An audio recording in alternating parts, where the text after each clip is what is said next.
भ्रष्टाचार को लेकर अजमेर में एक बड़ा मामला सामने आया है। एसीबी ने कार्रवाई करते हुए 2 लोगों को गिरफ्तार किया है। एसीबी के अनुसार यह दोनों वार्ड 41 की भाजपा पार्षद नीतू शर्मा के पति पूर्व पार्षद रंजन शर्मा से जुड़े हैं। एसीबी ने अपना जाल बिछाकर देवेंद्र सिंह और किशन खंडेलवाल को केसरगंज क्षेत्र से 2 लाख रुपए लेते गिरफ्तार किया है। एसीबी ने भाजपा पार्षद रंजन शर्मा के घर पर भी दबिश दी, लेकिन रंजन शर्मा घर पर नहीं मिला। एसीबी के अनुसार भ्रष्टाचार का यह पूरा मामला वार्ड 41 में एक पुश्तैनी जमीन के समतलीकरण के काम से जुड़ा हुआ है। परिवादी ने जैसे ही जमीन को समतल कराना शुरू किया, क्षेत्र की पार्षद नीतू शर्मा के पति रंजन शर्मा ने काम को रुकवा दिया। इसके साथ ही पत्नी के पार्षद होने का हवाला देकर पार्षद कोटे के काम कराने की बात करते हुए परिवादी से 50 लाख रुपए की मांग की। आरोपी रंजन शर्मा ने देवेंद्र सिंह और किशन खंडेलवाल को परिवादी से भ्रष्टाचार की राशि लेने का काम सौंपा। बातचीत के बाद 40 लाख में सौदा तय हुआ। पहली किस्त के रूप में 5 लाख रुपए देना तय हुआ। बुधवार को एसीबी ने अपनी योजना के तहत भ्रष्टाचार के 2 लाख रुपए लेते देवेंद्र सिंह और किशन खंडेलवाल को गिरफ्तार कर लिया।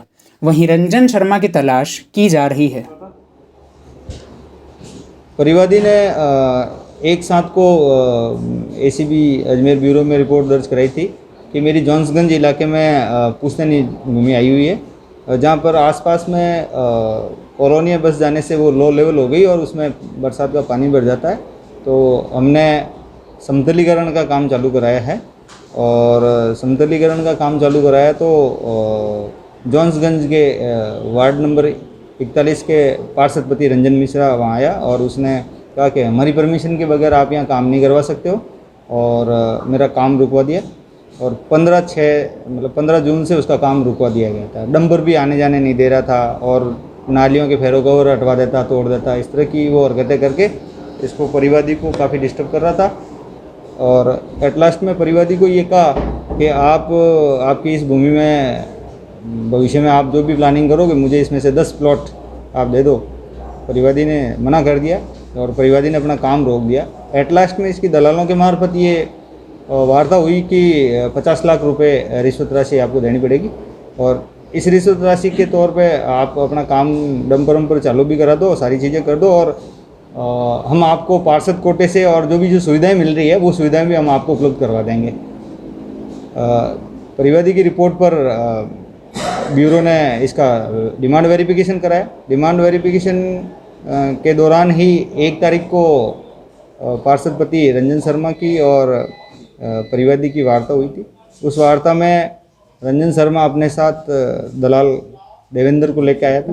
देवेंद्र को लेकर आया और परिवादी को कहा कि आपके काम है जो भी हम आपकी वो कर देंगे, मदद कर देंगे। और ये जो देवेंद्र और किशन नाम के 2 दलालों के नाम बताए, ये दोनों जो भी फाइनल करेंगे वो फाइनल है, हमें आपको भी मंजूर होगा, वो हमें भी मंजूर होगा।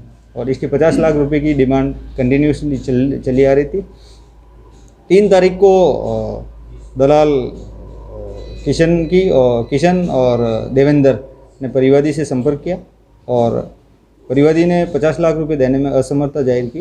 एट लास्ट में 40 लाख में इसका सौदा तय हुआ और सोमवार को फर्स्ट किस्त 5 लाख रुपए लेना तय हुआ था।